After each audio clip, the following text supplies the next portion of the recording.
Government and politics എന്ന minor കോഴ്സിലെ introduction to political science എന്ന പേപ്പറിലെ ഒന്നാമത്തെ മൊഡ്യൂളാണ് നമ്മൾ ക്ലാസ് എടുത്തുകൊണ്ടിരിക്കുന്നത്. ഇനി നമ്മൾ പറയുന്നത് approaches to the study of political science. Political science പഠനത്തിൻ്റെ സമീപനങ്ങളാണ്. എന്താണ് പൊളിറ്റിക്കൽ സയൻസ് പഠനത്തിൻ്റെ സമീപനം എന്ന് പറയുന്നത്? രാഷ്ട്രീയ പ്രതിഭാസങ്ങളെ പരിശോധിക്കുന്നതിനും വിശകലനം ചെയ്യുന്നതിനും പണ്ഡിതന്മാരും ഗവേഷകരും ഉപയോഗിക്കുന്ന വിവിധ രീതികളെയും കാഴ്ചപ്പാടുകളെയും പൊളിറ്റിക്കൽ സയൻസ് പഠനത്തിനുള്ള സമീപനങ്ങൾ എന്ന് പറയുന്നു. രാഷ്ട്രീയ പണ്ഡിതന്മാർക്കും ഗവേഷകർക്കും രാഷ്ട്രീയം മനസ്സിലാക്കാനും വ്യാഖ്യാനിക്കാനും കഴിയുന്ന വ്യത്യസ്ത വീക്ഷണങ്ങൾ നൽകാൻ ഈ സമീപനങ്ങൾ സഹായിക്കുന്നു. അപ്പോൾ സമീപനം എന്ന് പറയുന്നത് രാഷ്ട്രീയ പ്രതിഭാസങ്ങളെ പരിശോധിക്കുന്നതിനും വിശകലനം ചെയ്യുന്നതിനും പണ്ഡിതന്മാരും ഗവേഷകരും ഉപയോഗിക്കുന്ന വിവിധ രീതികളാണ്, വിവിധ കാഴ്ചപ്പാടുകളെയാണ് സമീപനങ്ങൾ എന്ന് പറയുന്നത്. പൊളിറ്റിക്കൽ സയൻസ് പഠനത്തിലെ സമീപനങ്ങളെ പൊതുവെ അതിൻ്റെ സ്വഭാവമനുസരിച്ച് രണ്ടാക്കി തരംതിരിച്ചിട്ടുണ്ട്. ഒന്ന് ട്രഡീഷണൽ അപ്രോച്ച്, പരമ്പരാഗത സമീപനം. മറ്റൊന്ന് മോഡേൺ അപ്രോച്ച്, ആധുനിക സമീപനം. പരമ്പരാഗത സമീപനങ്ങളിൽ 4 സമീപനമാണുള്ളത്. പ്രധാനമായിട്ടും 4 സമീപനമാണുള്ളത്. ഒന്ന് ഹിസ്റ്റോറിക്കൽ, മറ്റൊന്ന് ഫിലോസഫിക്കൽ, മറ്റൊന്ന് ഇൻസ്റ്റിറ്റ്യൂഷണൽ, മറ്റൊന്ന് ലീഗൽ അപ്രോച്ചുകളാണ് പരമ്പരാഗത ട്രഡീഷണൽ അപ്രോച്ചിലുള്ളത്. ആധുനികമായ അപ്രോച്ചിലുള്ളത്, മോഡേൺ അപ്രോച്ചിലുള്ളത് ഒരുപാട് അപ്രോച്ചുകളുണ്ട്. പ്രധാനമായിട്ടും നമുക്കിവിടെ പഠിക്കാനുള്ളത് ബിഹേവിയറൽ അപ്രോച്ചും പോസ്റ്റ് ബിഹേവിയറൽ അപ്രോച്ചും ആണ് ഇവിടെ പ്രധാനമായിട്ടും പഠിക്കാനുള്ളത്. അതുപോലെ സിസ്റ്റം അപ്രോച്ചുണ്ട്, സ്ട്രക്ചറൽ അപ്രോച്ചുണ്ട്. അങ്ങനെ തുടങ്ങിയിട്ട് ഒരുപാട് അപ്രോച്ചുകൾ മോഡേൺ അപ്രോച്ചിലും ഉണ്ട്. എന്തായാലും നമുക്ക് പ്രധാനമായും പഠിക്കാനുള്ള അപ്രോച്ചുകളാണ് നമ്മൾ പറയുന്നത്. ഈ വീഡിയോയിൽ നമ്മൾ പറയുന്നത് പരമ്പരാഗത സമീപനങ്ങളെക്കുറിച്ചാണ്, ട്രഡീഷണൽ അപ്രോച്ചുകളെക്കുറിച്ചാണ് ഈ വീഡിയോയിൽ നമ്മൾ പറയുന്നത്. ആദ്യമായി എന്താണ് ട്രഡീഷണൽ അപ്രോച്ച് എന്നാണ് നോക്കുന്നത്. ട്രഡീഷണൽ അപ്രോച്ച് എന്ന് പറയുന്നത് പൊളിറ്റിക്കൽ സയൻസ് പഠനത്തിനായുള്ള പരമ്പരാഗത സമീപനം രാഷ്ട്രീയ വ്യവസ്ഥകൾ, രാഷ്ട്രീയ സ്ഥാപനങ്ങൾ, രാഷ്ട്രീയ പെരുമാറ്റങ്ങൾ എന്നിവ വിശകലനം ചെയ്യുന്നതിനും മനസ്സിലാക്കുന്നതിനുമുള്ള ക്ലാസിക്കൽ രീതിയാണ്. ഒരു ട്രഡീഷണൽ രീതിയാണ് ഈ ട്രഡീഷണൽ അപ്രോച്ച് എന്ന് പറയുന്നത്. പരമ്പരാഗത പൊളിറ്റിക്കൽ സയൻസിൽ പണ്ഡിതന്മാർ രാഷ്ട്രീയ ആശയങ്ങളെയും സംവിധാനങ്ങളെയും ധാർമ്മികമായ തത്വങ്ങൾ അടിസ്ഥാനമാക്കി വിലയിരുത്തുകയാണ് ചെയ്യുന്നത്. നീതിയും ന്യായവും പൊതുനന്മയും കൈവരിക്കുന്നതിന് രാഷ്ട്രീയ സംവിധാനങ്ങൾ എങ്ങനെ പ്രവർത്തിക്കണം എന്നതിനെക്കുറിച്ചുള്ള ചോദ്യങ്ങൾക്ക് ഉത്തരം നൽകാനാണ് ഈ അപ്രോച്ച് ശ്രമിക്കുന്നത്. പരമ്പരാഗത പൊളിറ്റിക്കൽ സയൻസ് പലപ്പോഴും ഗവൺമെൻറ്റുകൾ, നിയമനിർമ്മാണ സഭകൾ, നിയമവ്യവസ്ഥകൾ തുടങ്ങിയ രാഷ്ട്രീയ സ്ഥാപനങ്ങളുടെ ഔപചാരിക ഘടനകളിലും പ്രവർത്തനങ്ങളിലും മാത്രം ശ്രദ്ധ കേന്ദ്രീകരിക്കുന്നു. ഈ ഔപചാരിക സ്ഥാപനങ്ങൾ എങ്ങനെയാണ് രൂപകൽപ്പന ചെയ്തിരിക്കുന്നത്, അവ എങ്ങനെയാണ് പ്രവർത്തിക്കുന്നത്, സമൂഹത്തിൽ അവ ചെലുത്തുന്ന സ്വാധീനം എന്താണ് എന്നതാണ് ഈ അപ്രോച്ചിൻ്റെ പ്രധാന ഫോക്കസ്. ഇനി നമുക്ക് പരമ്പരാഗത സമീപനത്തിലെ 4 പ്രധാനപ്പെട്ട സമീപനങ്ങളെയും നമുക്ക് പരിശോധിക്കാം. ആദ്യമായിട്ട് ഹിസ്റ്റോറിക്കൽ അപ്രോച്ച്. ചരിത്രപരമായ സംഭവങ്ങളും മുൻകാല രാഷ്ട്രീയ തത്വചിന്തകരുടെ ചിന്തകളും വിശകലനം ചെയ്തുകൊണ്ട് രാഷ്ട്രീയ സിദ്ധാന്തങ്ങളുടെയും ആശയങ്ങളുടെയും വികാസം പരിശോധിക്കുന്നതാണ് പൊളിറ്റിക്കൽ സയൻസ് പഠനത്തിൻ്റെ ചരിത്രപരമായ സമീപനം എന്ന് പറയുന്നത്. ഈ സമീപനം രാഷ്ട്രീയ ചിന്തയുടെ പരിണാമവും രാഷ്ട്രീയ ആശയങ്ങളിൽ ചരിത്രപരമായ സന്ദർഭത്തിൻ്റെ സ്വാധീനവും മനസ്സിലാക്കാൻ ശ്രമിക്കുന്നു. ചരിത്രത്തിലുടനീളം രാഷ്ട്രീയ ആശയങ്ങൾ, രാഷ്ട്രീയ വ്യവസ്ഥകൾ, രാഷ്ട്രീയ സ്ഥാപനങ്ങൾ എന്നിവ എങ്ങനെ വികസിച്ചു വന്നു എന്ന് മനസ്സിലാക്കാൻ ഈ സമീപനം ശ്രമിക്കുന്നു. ഈ സമീപനത്തിലെ പ്രമുഖ വ്യക്തികളാണ് പൊളിറ്റിക്കൽ സയൻസിലെ പ്രമുഖ ചിന്തകരായ സബീൻ, ഓഷോട്ട്, മാക്കിയവെല്ലി, മൊണ്ടസ്ക്യൂ തുടങ്ങിയവർ. അവരുടെ സിദ്ധാന്തങ്ങൾ ചരിത്രപരമായ വിശകലനത്താൽ വളരെയധികം സ്വാധീനിക്കപ്പെട്ടതാണ്.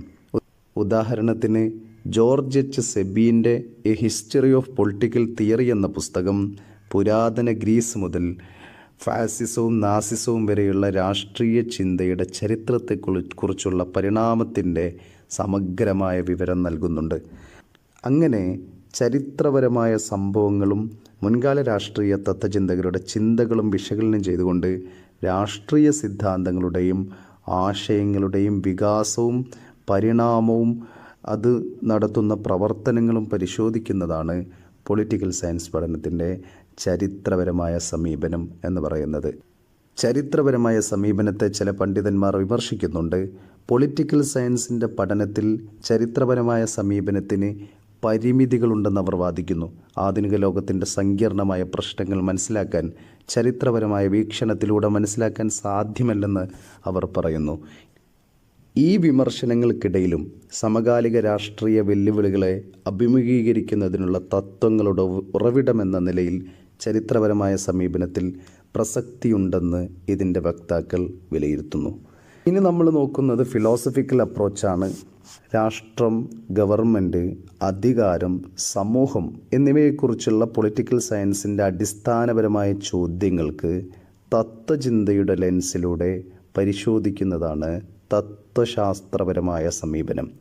രാഷ്ട്രീയ സംവിധാനങ്ങളെയും രാഷ്ട്രീയ പ്രവർത്തനങ്ങളെയും രൂപപ്പെടുത്തുന്ന അടിസ്ഥാന തത്വങ്ങളും ആശയങ്ങളും തത്വചിന്തയുടെ അടിസ്ഥാനത്തിൽ മനസ്സിലാക്കാൻ ഈ സമീപനം ശ്രമിക്കുന്നു. പൊളിറ്റിക്കൽ സയൻസിലെ തത്വശാസ്ത്രപരമായ സമീപനം പലപ്പോഴും രാഷ്ട്രീയ തീരുമാനങ്ങൾ, രാഷ്ട്രീയ നയങ്ങൾ, രാഷ്ട്രീയ പ്രവർത്തനങ്ങൾ എന്നിവയുമായി ബന്ധപ്പെട്ട ധാർമ്മിക പ്രതിസന്ധികളെ അഭിസംബോധന ചെയ്യുന്നു. രാഷ്ട്രീയ പ്രതിഭാസങ്ങളെ വിലയിരുത്തുന്നതിന് ധാർമ്മിക മൂല്യങ്ങൾക്ക് അടിസ്ഥാനത്തിലായിരിക്കണമെന്നാണ് തത്വശാസ്ത്രപരമായ സമീപനത്തിൻ്റെ അടിസ്ഥാന വീക്ഷണം. രാഷ്ട്രീയ സമൂഹങ്ങളെ വിലയിരുത്തുന്നതിന് മൂല്യങ്ങൾ അനിവാര്യവും അടിസ്ഥാനവുമാണെന്ന് ഈ വീക്ഷണം ഊന്നിപ്പറയുന്നു. ഈ സമീപനത്തിലെ പ്രമുഖ വ്യക്തികളാണ് ഐസായ ബെർലിൻ, ലിയോ സ്ട്രോസ് തുടങ്ങിയ രാഷ്ട്രീയ തത്വചിന്തകർ. രാഷ്ട്രീയ സമൂഹത്തിൽ ധാർമ്മിക അടിത്തറ സ്ഥാപിക്കാനും സ്വാതന്ത്ര്യം, ധാർമ്മികത, നീതി തുടങ്ങിയ ആശയങ്ങൾ പ്രചരിപ്പിക്കാനും ഇവർ ശ്രമിച്ചു. മൊത്തത്തിൽ തത്വശാസ്ത്രപരമായ സമീപനം രാഷ്ട്രീയ ഘടനകൾക്കും പ്രവർത്തനങ്ങൾക്കും അടിവരയിടുന്ന ആഴത്തിലുള്ള മൂല്യങ്ങളും തത്വങ്ങളും ആശയങ്ങളും മനസ്സിലാക്കുന്നതിനുള്ള ഒരു ചട്ടക്കൂട് നൽകിക്കൊണ്ട് പൊളിറ്റിക്കൽ സയൻസിൻ്റെ പഠനത്തെ സമ്പന്നമാക്കുന്നു. രാഷ്ട്രീയ പ്രശ്നങ്ങളുടെയും സംവിധാനങ്ങളുടെയും കർശനവും പ്രതിഫലനപരവുമായ വിശകലനത്തിൽ ഏർപ്പെടാൻ പണ്ഡിതന്മാരെയും വിദ്യാർത്ഥികളെയും ഇത് പ്രാപ്തമാക്കുന്നു. ഏതായാലും രാഷ്ട്രീയ സംവിധാനങ്ങളെ തത്വശാസ്ത്രത്തിൻ്റെ അടിസ്ഥാനത്തിൽ വിലയിരുത്തുന്നതാണ് ഈ ഫിലോസഫിക്കൽ അപ്രോച്ച് എന്ന് പറയുന്നത്. ഇനി നമ്മൾ പറയുന്നത് ഇൻസ്റ്റിറ്റ്യൂഷണൽ അപ്രോച്ചാണ്, സ്ഥാപനപരമായ സമീപനം. പൊളിറ്റിക്കൽ സയൻസിൻ്റെ പഠനത്തിൽ ഔപചാരിക രാഷ്ട്രീയ സ്ഥാപനങ്ങളുടെ അടിസ്ഥാനത്തിൽ വിശകലനം ചെയ്യുന്ന ഒരു സമീപനമാണ് ഇൻസ്റ്റിറ്റ്യൂഷണൽ അപ്രോച്ച് എന്ന് പറയുന്നത്. രാഷ്ട്രീയ പ്രക്രിയകളെയും രാഷ്ട്രീയ പെരുമാറ്റങ്ങളെയും രൂപപ്പെടുത്തുകയും സ്വാധീനിക്കുകയും ചെയ്യുന്ന ഔപചാരിക രാഷ്ട്രീയ ഘടനകൾ, രാഷ്ട്രീയ സംഘടനകൾ, രാഷ്ട്രീയ സ്ഥാപനങ്ങൾ എന്നിവയിൽ ഈ സമീപനം ശ്രദ്ധ കേന്ദ്രീകരിക്കുന്നു. രാഷ്ട്രീയ സ്ഥാപനങ്ങൾ എങ്ങനെ പ്രവർത്തിക്കുന്നു, തീരുമാനമെടുക്കുന്നതിൽ അവ എങ്ങനെ സ്വാധീനം ചെലുത്തുന്നു, വിവിധ സ്ഥാപനങ്ങളും സംഘടനകളും എങ്ങനെ സമൂഹത്തെ സ്വാധീനിക്കുന്നു എന്ന് മനസ്സിലാക്കാൻ ഈ സമീപനം ശ്രമിക്കുന്നു. സ്ഥാപനപരമായ സമീപനം പിന്തുടരുന്ന രാഷ്ട്രീയ ചിന്തകർ രാഷ്ട്രീയ സ്ഥാപനങ്ങളായ ഗവൺമെൻറ്റിൻ്റെ വിവിധ ശാഖകൾ, ലെജിസ്ലേറ്റീവ്, എക്സിക്യൂട്ടീവ്, ജുഡീഷ്യറി തുടങ്ങിയ ഗവൺമെൻറ് ശാഖകൾ, അതുപോലെ ഗവൺമെൻറ്റിൻ്റെ വിവിധ തലങ്ങൾ, ഫെഡറൽ സ്റ്റേറ്റ്, യൂണിറ്ററി സ്റ്റേറ്റ് തുടങ്ങിയ തലങ്ങൾ, അതുപോലെ വിവിധ തരത്തിലുള്ള ഗവൺമെൻറ്റുകൾ, രാജവാഴ്ച, അതുപോലെ ജനാധിപത്യം, അതുപോലെ മിലിറ്ററി ഗവൺമെൻറ്, അങ്ങനെ തുടങ്ങിയിട്ടുള്ള വിവിധ തരത്തിലുള്ള ഗവൺമെൻറ്റുകൾ, ഗവൺമെൻറ് സംവിധാനങ്ങൾ എന്നിവ പരിശോധിക്കുന്നതിലാണ് ഇൻസ്റ്റിറ്റ്യൂഷണൽ അപ്രോച്ച് ശ്രദ്ധ കേന്ദ്രീകരിക്കുന്നത്. ഈ സമീപനത്തിലെ പ്രമുഖ വ്യക്തികളാണ് മൗറിസ് ഡുവാങ്കർ, ആർതർ ബെൻലി, ഹെർമൻ ഫിനർ തുടങ്ങിയ രാഷ്ട്രീയ തത്വചിന്തകർ. രാഷ്ട്രീയ സ്ഥാപനങ്ങൾ എങ്ങനെയാണ് രൂപകൽപ്പന ചെയ്തിരിക്കുന്നത്, അവ എങ്ങനെയാണ് സമൂഹത്തിൽ ഇടപഴകുന്നത്, രാഷ്ട്രീയ ഫലങ്ങൾ അവ എങ്ങനെ ബാധിക്കുന്നു തുടങ്ങിയ സ്ഥാപനപരമായ കാര്യങ്ങൾക്ക് അടിസ്ഥാനത്തിൽ പൊളിറ്റിക്കൽ സയൻസിനെ വിവരിക്കുന്നതാണ് ഈ സമീപനത്തിൻ്റെ സവിശേഷത.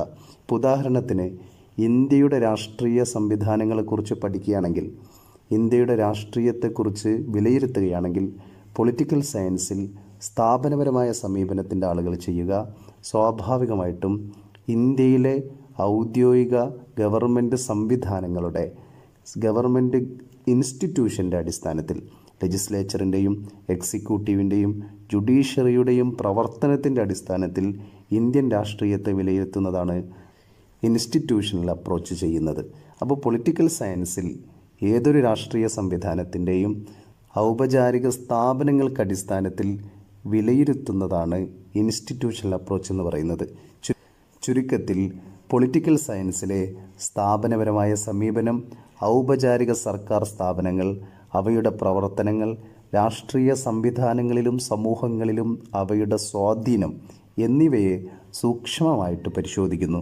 ഇത് പ്രാഥമികമായി രാഷ്ട്രീയത്തിൻ്റെ സംഘടനാപരവും ഘടനാപരവുമായ വശങ്ങൾ വിവരിക്കുന്നതിലും മനസ്സിലാക്കുന്നതിലും പ്രാധാന്യം നൽകുന്നു. ഇതാണ് ഇൻസ്റ്റിറ്റ്യൂഷണൽ അപ്രോച്ച് എന്ന് പറയുന്നത്. ഇനി നമ്മൾ നോക്കുന്നത് ലീഗൽ അപ്രോച്ചാണ്. പൊളിറ്റിക്കൽ സയൻസ് പഠനത്തിൽ ഒരു രാഷ്ട്രീയ സംവിധാനത്തിലെ നിയമപരവും ഭരണഘടനാപരവുമായ ലെൻസിലൂടെ പരിശോധിക്കുന്നതാണ് നിയമപരമായ ലീഗൽ അപ്രോച്ച് എന്ന് പറയുന്നത്.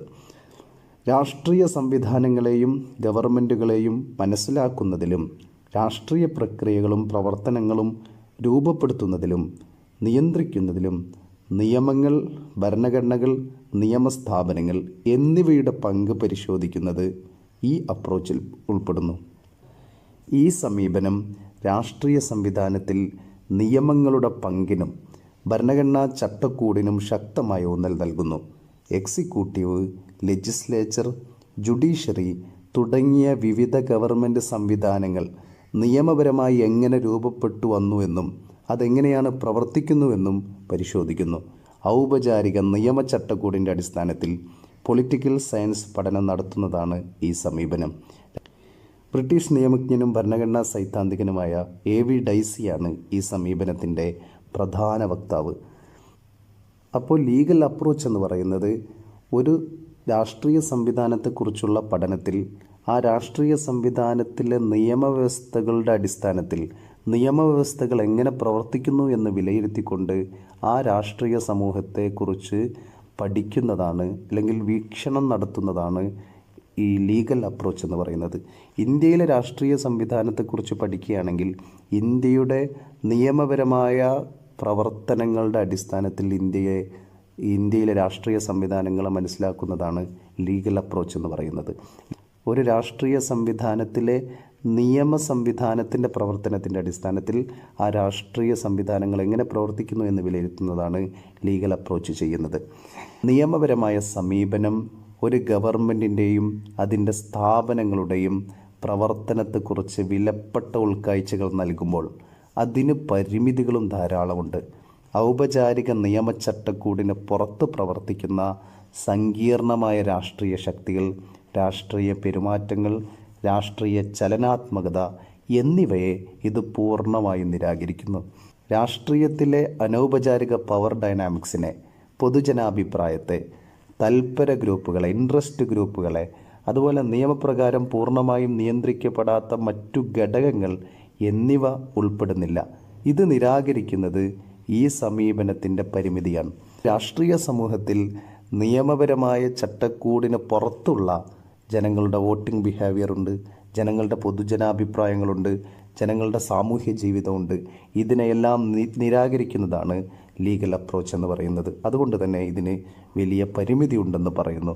ഈ പരിമിതികൾക്കിടയിലും ഭരണഘടനാപരവും അന്തർദേശീയവുമായ സമൂഹങ്ങളെക്കുറിച്ചുള്ള പഠനം മിക്ക രാജ്യങ്ങളുടെയും സാമൂഹികവും രാഷ്ട്രീയവുമായ ജീവിതത്തിൽ അത്യന്തോപാക്ഷിതമാണ്. രാഷ്ട്രീയ പ്രവർത്തനങ്ങൾ മനസ്സിലാക്കുന്നതിനും വ്യാഖ്യാനിക്കുന്നതിനുമുള്ള ഒരു നിർണായക റഫറൻസ് പോയിൻ്റായിട്ട് ലീഗൽ അപ്രോച്ച് പ്രവർത്തിക്കുന്നു. ഇത്രയുമാണ് ട്രഡീഷണൽ അപ്രോച്ചിൻ്റെ ഭാഗത്ത് പറയാനുള്ളത്. ഇനി നമുക്ക് മോഡേൺ അപ്രോച്ച് പറയാനുണ്ട്. അത് നമുക്ക് അടുത്ത വീഡിയോയിൽ പറയാം.